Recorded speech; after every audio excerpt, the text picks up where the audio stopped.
Eres tú mi herencia, mi porción, lo que había anhelado, lo mejor.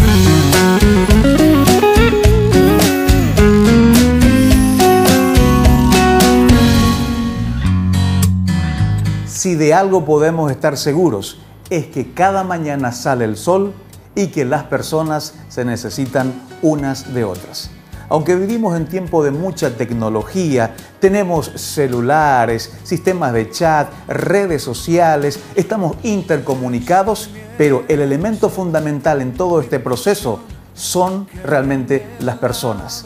Y hoy por hoy las personas se necesitan unas de otras. Hagamos un simple ejemplo, vayamos a la farmacia. Necesitamos de que alguien nos atienda, o vamos a un supermercado, la misma cosa también. Y en todo este proceso nosotros necesitamos poder saber relacionarnos y saber que no somos autosuficientes. La palabra de Dios nos da un consejo muy importante en cuanto a esto. La palabra de Dios nos dice en Proverbios capítulo 18, verso 24, el hombre que tiene amigos debe ser amistoso, y amigos hay más unidos que un hermano.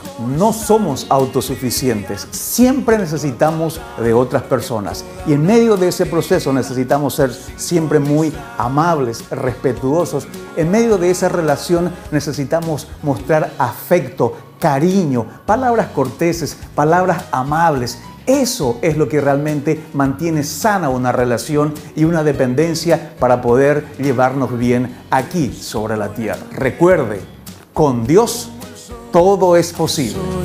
Eres paz en